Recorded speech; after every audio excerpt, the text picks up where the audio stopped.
Hi, my name is Scott, and I'm watching the New York Rangers take on the Carolina Hurricanes, and you're watching Post to Post. Hello and welcome to Post, the channel where we discuss all things hockey and all teams. There are the different kind of hockey fans in the world. Some people like different things. Some people don't care about stats. Some people love stats. I'm one of the hockey fans that loves stats, and I'm always looking at stats, regardless if it's about the power play or penalty kill. I'm a bit obsessed with stats. And one thing I like to look at, usually midway through the season, so I'm a little late this year, but is shootout records, basically. So I like to see what teams are really good in the shootout and what teams are really bad in the shootout. And it's not just looking at the season that's happening currently; it's comparing it to the season previous. So to see what teams have improved, what teams haven't. Maybe there's teams that are just always good in the shootout. That is the case. And there's also teams that are always bad in the shootout. Mm-hmm. So I did that. I looked at these. We're filming this on a Thursday. These numbers are from Monday. I don't believe there's been any shootout victories this week, so I didn't change the numbers any. But regardless, they're going to be pretty close. So I thought I'd go over the top six. I've got the top six here, and I've got basically the middle ground from 12 to 18. And then I've got from 27 to 31. So I'm not going to name every single team. I'm just going to do the top, the bottom, and then the average teams, basically. So cool. The worst team in the NHL at shootouts. Do you have any guesses? I really don't, and here's why.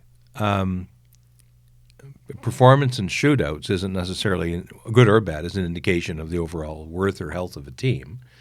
The best teams don't go to a shootout in the first place, right? That's true. When you get past that logic, I fall apart as far as trying to guess who's the best and who's the worst in a shootout, because none of them should be in a shootout if they got their job done, right? Okay. So. Well, you're going to find this extremely interesting. I know I am, yeah. Number 31, the Detroit Red Wings have the worst shootout record in the NHL this year. They are 2-5. So they've won twice and they've lost 5 times in the shootout. Wow. Okay? 30th is the Islanders. They've won 3 and lost 5. That is impressive. Yeah. 29th is Calgary. Wow. The second best team in the league. These I think that's teams. We're filming this. They've won 0 and lost 4. Wow. 28th is San Jose. Lost 3. 1-0, lost 3. So 0 for 3. And then 27th is the New Jersey Devils. They've won 1 and lost 3. So it's some surprise teams in there. And maybe it's because of that other reason where they're not in shootouts. I don't know how many shootouts are normal. I don't know what the average number of shootouts is. I think the average is like between 5 and 7 a year for the team.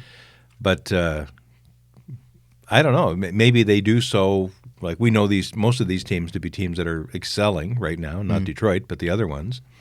And maybe New Jersey isn't really. But yeah, that's right. Yeah. But they can turn it on. Of course, New Jersey, when you go a little bit deeper in the layer, those teams that maybe have a really good first line, and they're not deep in the rest of the line, but that first line is 1, 2, and 3 in the shootout order. If they get to a shootout, they may perform better maybe in the shootout than the team generally performs in a game. That's true. If they can make it to a tie situation and get through overtime. I think Colorado would be a good example of that. Exactly. Rantanen, McKinnon, Landeskog. And I don't even know if those are the normal 3 guys who take the shootout. If I were coaching them, I'd be an idiot not to put them in the first 3. You'd have to choose at least 2 of them. Yeah, so, you'd have to. Interesting. You want to hear the average teams? I do. This is actually really interesting. So, basically, Los Angeles is 2-2, Chicago's 1-1, Vancouver's 3-3, Dallas is 0-0. They haven't been to a shootout. No kidding. Yep. Nashville's 1-1, Toronto 0-0, never been to a shootout. Ottawa 0-0. Never been to a shootout. Really? Strange, eh? It is strange. It is, yeah. Now, that could be because they've totally blown every overtime game they were in and lost it. Maybe. Or, won the overtime game and never had to use a shootout. Could be. It's interesting. The interesting part there is you don't see teams that are 4-4. You see teams that are There's 1-3 and 3. Yeah, there's the 3 and 3, but like there's 0-0, 1-1, 0-0, 1-1. Yeah. You don't see teams that have a lot of shootouts that are in the middle. Yeah. The teams in the middle have hardly any shootouts at all. That's true. Yes, Yeah. exactly. Yeah. Don't know what that means, but In 6th place, so 6th best is Montreal, actually. They've won 2 and lost none. really? So they've only been in 2 shootouts this year. Number 5 is Washington. They are 3 and 1. 3 wins, 1 loss. Edmonton Oilers, 3 wins, 0 losses. Well done. Tampa Bay, 4 wins and 1 loss. Buffalo Sabres, 4 wins and 1 loss. And the best team in the NHL at shootouts. Any guesses? Washington. The New York The Rangers. Rangers. 6 wins, 2 losses. Bingo. Bingo. Yep, well done. So Well done. just as a comparison, the Rangers last year had 3 wins and 5 losses. So the total opposite. Thought that was really interesting. Buffalo had 1 win last year and lost 2. Again, opposite. Tampa Bay this season was 4 and 1. Last season, 6 and 2. Pretty much the same. So they were obviously a very good team last year as well. Edmonton 3-0 this year. Last season 5-1. Edmonton's a pretty good shootout team. Not surprised with Draisaitl, McDavid. And, again, an example of one of these teams that has a really good first line, maybe a decent second line. Other than that, Not real deep whatever, beyond that. Yep. Capitals 3-1 so far this year, 3-1 last year. Montreal 2-0 this year. Last season 2-6. 1-2, lost 6. So Wow. if we skip all the way down to the bottom here again, New Jersey this year is 1-3. Last year they were 5-4. San Jose is 0-3 this year. Last season they were 5-3. Calgary is 0-4 this year. Last season they were 2-5. So the same. Calgary's not a very good shootout team. The Islanders this year was 3-5. Last season 3-3. Detroit this year is 2-5. Last season 5-1. So What? there's some teams that are like pretty much the exact same, and other teams that are just flopped. The other thing it could be, and we talked about the depth of lines, but some teams probably have better goalies than other teams when it comes to one-on-one. That's true. I don't know if that's the case here. That's what stats are. You can scratch a little bit and get to the interesting stuff, and then to get to really know why, you have to dig a little deeper. Yeah. Like those Ranger stats. Was it Georgiev? Was it Lundqvist? Lundqvist? Yeah. Or was it a mixture? Is it all in Montreal? Were both of the 2 wins Carey Price, or were they both Niemi? I don't know. You'd have to dig a little. No, Yeah. I'm not saying you didn't do your digging. It would have taken a lot of time to A lot do that more digging time. and stuff. A lot more time. Stats are great in a way. They tell you what's happened and maybe why it's happened. Yeah. But some people go a little too far and they think stats tell you what's going to happen. That's where things fall down. Yeah. Like Moneyball, Money Puck. You can have a pretty good idea who might win an uneven matchup game. Tampa Bay is home to Detroit, let's say. Most money would be on the home team.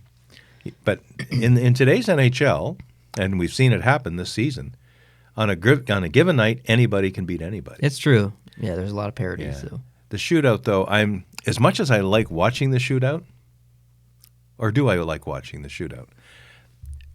No. Sounds to me like you don't know. Well, I don't, because I have to think about it. The shootout only happens if overtime didn't decide anything. And as much as I'm not a fan of overtime at all. I would like to see a regulation win or a draw. We've had that conversation before. And like give 3 points for the win, 1 for the tie, maybe 2 for an overtime win, and stop it there. And if the teams don't, no one wins after overtime, each get a point and go home. I'm fine with that. I'd be very fine with that. It's amazing that, in my opinion, the best thing about hockey right now is the 3-on-3 overtime is followed by the worst thing in hockey, which is the shootout. Yeah, it really It's strange. It's not the game. It's not the game. It's the only time a shootout mirrors anything in the game is when there's a penalty shot. It's unbelievable that it's even part of the game, in my opinion. But And I agree with that. And I think to some degree the league has recognized the less value of having a shootout because 2 points earned in a shootout are not worth as much as 2 points earned. yeah, And that doesn't sound like it makes any sense, but it does. just in general, if the NHL didn't devalue the shootout, overtime would still be 5-on-5. Yeah. Like, it's 3-on-3 because they don't want it to get to a shootout. That's how much they devalue the shootout. So That's a good point. we're on a road to hopefully bye-bye shootout. That would be wonderful. Awesome. Just quickly, two more stats I just want to throw at you. I just thought was really interesting. Toronto was 0-0 this year, so they've never been in a shootout. Last season, they're 7-2. Oh. So they were in 8 shootout games last year. And another one. 9, I would say. Oh, sorry, 9. Nashville was 1-1 last year. Last season, 6-7. That's 13 games. 13 games out of 82, where you can't decide it by the end of overtime. And you're Nashville. Yeah. Please. Yeah, it's intense. So anyways, I just thought that was really interesting. But yeah. It's funny, when I watch two teams that maybe are chasing my team, Montreal Canadiens, in the standings, or near them, it's getting close to the end of the playoffs, and I know that one of the teams is going to win and one of the teams is going to lose. My number one preference is for one of the two teams to win in regulation. That means the other team gets nothing. Okay. My next preference is for whichever team wins, they win it in a shootout. Because if they've got to give a point to the other team, fine. Yeah. But they win it in a shootout, so it doesn't count in the regulation and overtime wins. Right. And I don't want two teams that I don't like playing each other and deciding that game in overtime, because all the worst possible points happen. And it happens all the time. It happens all the time. Because, as you say, overtime on 3-on-3 is usually the decisive end of things. Exactly. Yeah. Which is great. So that's all I have for today. But I do have one mention, number one. Two mentions. Number one, we will not be live streaming on trade deadline day. I do have to work, unfortunately. I have an important meeting at work that I cannot miss. So unfortunately, I am not live streaming. I am a bit sad for that, but I'm sure other people on YouTube will be. So tune into them, and I'm sure it'll be great. So we will do a trade recap video, or we'll talk about it in the podcast at some point. But I'm excited for it. I'm going to be following on Twitter all day long, and it should be a great day. You're not going to be paying full attention in your meeting by the sound of things. Yeah. Okay, sounds good. I'll be doing the same. Number two, I noticed that you're wearing a lot of green right now. So hypothetically, you are, to me, you look like a walking green screen a little bit. So hypothetically, if I could chroma key your outfit right now, what would you want to see on yourself? Like what? If you could become something. Oh. Like what? I don't know. I thought that it was safe to wear green because there's no other green that you're using for chroma key. But you're thinking of slipping some chroma key in right now. Yeah, right? like on you. Like me. What do you want on you? Like I could put you in outer space, or you could give you a space themed sweater, or like what do you want? You're catching me totally flat-footed here. All right, I got something for you. You have something for me? Yeah, I got something in mind. I know I'm not going to like it. You have no idea what it is. I'm not going to like this. But it's on you right now. You've made me into a Krusty the Clown or some stupid thing. No, it's not that. You're going to like it. You're going to like it. Am I? Yeah. I have a feeling I'm not. No, but you're going to like it. Can I move? Am I allowed to move? No, yeah, you can move. It's a... I can do this. He doesn't care if you move. No. Okay. Now I'm looking forward to seeing it. Usually I'm not patiently, at bated breath waiting to see these videos come on because I already know what the content's going to be because I was usually in it. But now I'm curious. Now you're curious. Now I'm curious. We'll see what you've turned me into. That's right. All right. Thanks, guys, for watching. I appreciate it. If you're not subscribed to the channel, I hope you can hit the subscribe button down below. If you are looking for some trade deadline content, like I said, we'll be discussing all of the trades after that deadline happens, and it'll be in a podcast or a separate video. So please subscribe so you can catch that video if you're not already. Thanks for watching. I appreciate it. I hope you're having a good day, and we'll see you in the next video. Adios.